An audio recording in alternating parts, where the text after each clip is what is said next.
arrested for simply protesting. Well, and you are saying, let us give them power to regulate social media. I would never be part of that. Inebe, there was something you said earlier when you referred to the Eastern Security Network.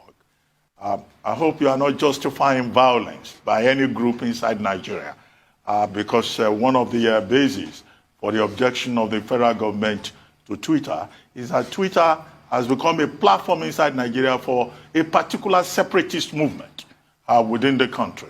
And then you were, waxing lyrical about the Eastern Security Network, the ESN, the militant wing of the IPOB. If you could just clarify your position on that before we move on.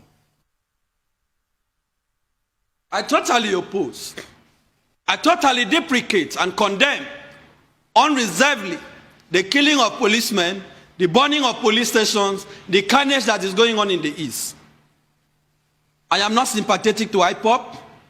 I don't believe in IPOB. I don't subscribe to IPOB. I am not a follower of Nnamdi Kanu. I have never been. I have always been critical of what he's fighting for. I do not believe in Biafra. I also do not believe in splitting Nigeria, even though I totally oppose the fraudulent one Nigeria they are talking about, because the united Nigeria that I want must be based on justice, must be based on rule of law. But I do not believe that we should divide the country. At the same time, we cannot criminalize what ordinarily should be an exercise of the right to self-determination. Eastern Security Network, whatever they are doing, I do not endorse it. I totally condemn it. But the point I am making, Dr. Bati, is that we should not be addressing these matters on the surface. Let us go to the roots. What led to the Eastern Security Network? Did Nnamdi Kanu just start with this group? They started by marching, carrying flag, going on the street, protesting. What was the response of the Nigerian state? What was the response of the Buhari regime? They deployed Operation Python dance. The Python was dancing on the lives of the people of the Saudis. People were being killed. People were being slaughtered. They were being attacked. They were not even allowed to protest, even when they charged him for treasonable felony. Even when they had filed charges before Justice Nyako at the Federal High Court in Abuja. The military, in a so-called democracy, invaded the house of Nnamdi Kanu, desecrated the palace of his father, who was a traditional ruler. You cannot have that in a decent country. So as we condemn the killing of policemen, the burning of police, the burn of stations and INEC offices, we must admit that this regime, this government, takes responsibility for the resort to violence by the group known as Eastern Security Network. If we are not truthful about these things, Dr. Bassi, we will continue to see history repeat itself. Boko Haram started when Mohammed Yusuf was extrajudicially killed. Have we learned any lesson as a country? The answer is no. We are still resorting to primitive, draconian ways of responding to civic agitation. When people are protesting, you engage them, you talk to them. That is why you say you are running a democracy. You don't kill them. You don't deny them of the right to protest. But we keep saying IPOB, and what the president said, he would speak to them in the language that they understand.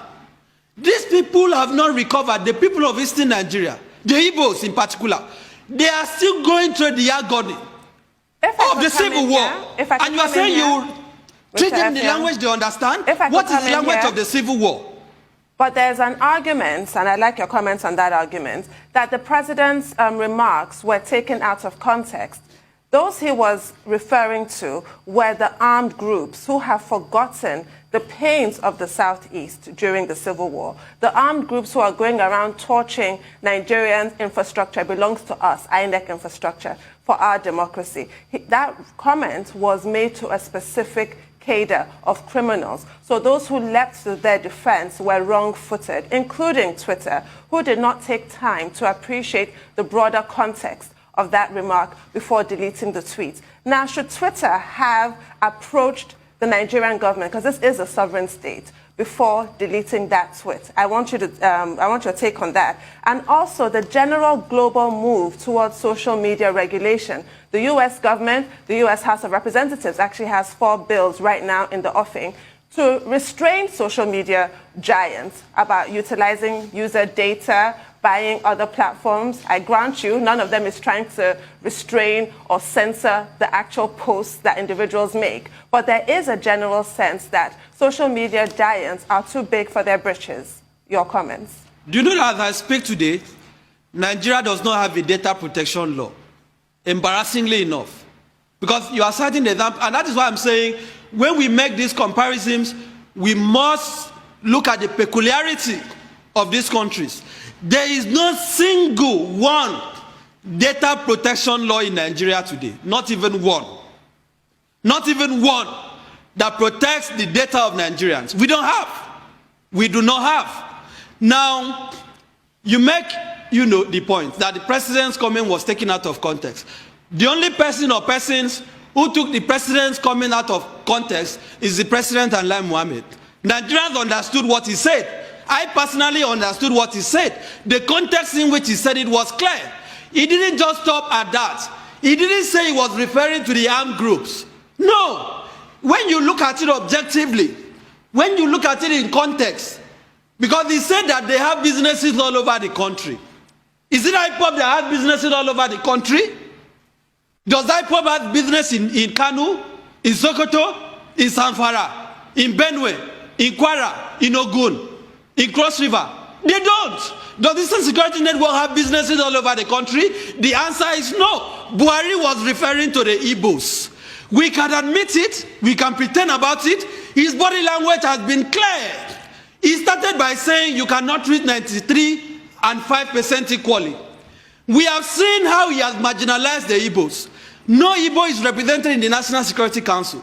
Look at the nepotism. So when we are saying his comment was taken out of context, are we also saying that his nepotistic appointments, his clearly sectional appointments are also taken out of context? Because this is a president that has a pedigree, a shameful pedigree, an unfortunate pedigree of favoring a section of the country that has polarized this country as never before. So that is not a precedent that you will tell me spoke at, that people are taking him out of context. He was clear on what he meant. In any event, we have had the so-called herdsmen or the so-called armed Fulani herdsmen committing ban, killing people across the country from the north to the south.